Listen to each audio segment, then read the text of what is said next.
big government. Yeah, why do I love international big government? Like, I can't even. I'm trying to even think. I remember back when in the first Obama administration, there was this United Nations Arms Control Treaty that was to restrict the trafficking of like small arms, like rifles and pistols. And you had the Republicans talking like, "Wow, the United Nations is going to make it impossible for American citizens to import Glocks or whatever." What? Like, if anyone's going to make it impossible for us to import Glocks, it's going to be Joe Biden. That's the way it's supposed to be. I got blocked on Facebook by Bill Wirtz, who used to write for. Do you know who he is? I think I do. He's the editor for I think for Fee or someone else, because he was anti-UN posting, and I simply said, okay, I want you to tell me how you think a United Nations resolution works. You know how conservatives will do that still? Like, I'm opposed to gun control. Oh yeah, can you describe to me the difference between like a FAMAS and an AK-47? Like, or something like that. I was like, okay, you seem to think the United Nations is out here trying to take your freedom, so I want you to tell me how, like, the mechanism. Because he was like, why doesn't the United Nations ever say anything to criticize North Korea or Syria? And I said, what would a United Nations resolution condemning North Korea look like? North Korea is in no conflict with any other member of the United Nations. The United Nations does criticize North Korea when it engages in provocations on Japan, or provocations against South Korea, or, other countries in the United Nations. Right? There's a reason the United Nations doesn't do resolutions, at least to my knowledge. I'm sure somebody's going to pull one out, right? Actually, China, I think, did try to do a UN resolution criticizing America's racism. I think they actually did try to pull that one. Right? And that's the kind of shit you might see. But the United Nations is about things countries do to other countries or nations. And I say, so just structure it. So you would want the United Nations to condemn North Korea. Okay, so you write the resolution, you acknowledge North Korea's doing something, you say, we want North Korea to do X. And then also, we want money from our member states to help us make North Korea do X. So what do you want the United Nations to ask North Korea to do?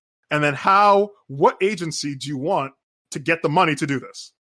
So do you want, like, the United Nations Human Rights Council, presumably, to put out a resolution condemning North Korea's prison camps and then ask its member states to donate money to to make that happen? By the way, he didn't say that. I suggested that because I know how the United Nations works, but he had no idea. Were you in Model UN? Yes. Why do you think I went on a field trip? One of those. Yes, I was in Model United Nations. It was a very successful propaganda effort by just telling me the basic ideas of how the United Nations works, which apparently is too much for most conservatives. All they know is they hate it. Why? Because communist, satanic, anti-Semitic, gun-grabbing, New World Order, right? I say, okay, do you have any possible evidence for this claim, right? Think about where the United States was between like 1790 and 1860, and then think about where the United Nations is, where the United Nations is between 1948 and now.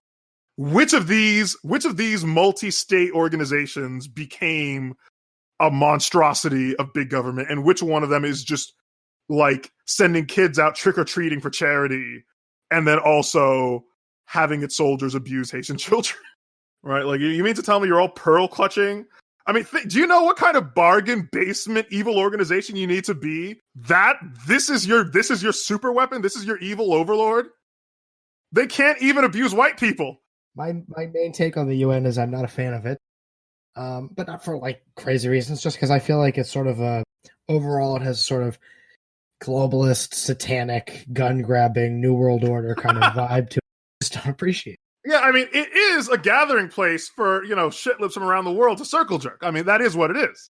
That's the kind of people that are in it. I know full fucking well that the people of the United Nations are all, yes, they're all progressives, jacking off about diversity and inclusion and equity and all these sorts of things. I get it, right? It's not filled with conservatives. But you know what's also filled with non-conservatives? The Defense Department, right? Hey, whoa, come on.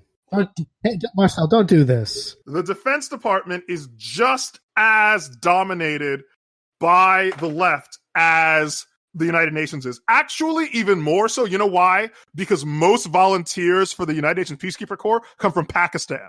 And Pakistan doesn't even have its own gender studies programs. The United States needs to pay for those. So I bet the rank and file, UN Peacekeeper is more conservative than the average rank and file U.S. Marine. The rank and file UN Peacekeeper is braver than any U.S. Marine. All right? The United States Department of Defense on every level, is more opposed to you and your way of life than the United Nations is. Send tweet. Actually, I have another take just like this. God. Sorry, Dan. And then one more thing. I was doing a presentation on neoconservatism, and as I looked at it, I came to the conclusion that there's more direct links between the Socialist Party of America and the Republican Party now than between the Socialist Party of America and the Democratic Party now. Do you know why? No, you tell me. No, fuck you, Dan. You know exactly why. Come on. Because of the neoconservatives. Yes, exactly. You're so proud. I mean, Dan, you're like, oh, I don't know. I want you to tell me. I'm like, no, Dan, because I know this is something that you do know about. I know something we agree about. If we both know the same things and agree on the same things, then it's okay for me to let you talk. Exactly. So, yeah. So the neoconservatives, Republicans have more former, right, socialists in their ranks, or at least did in the early 90s, than Democrats did. The more you know. I'm sorry, I just saw a fake Trump tweet that just in all caps says, just ram it with another boat. All right, and that's actually a perfect place to stop. Until next time, I'm Marcel. And I'm Dan. And this is The Moral Minority. Cue Richard Nixon. Let us be united for peace. Let us also be united against defeat. So, I'm going to say something outrageous. I have never been particularly poor at calculating how to get things done in the United States Senate. So the best way to get something done, if it holds near and dear to you that you like to be able to, anyway, we're going to get a lot done.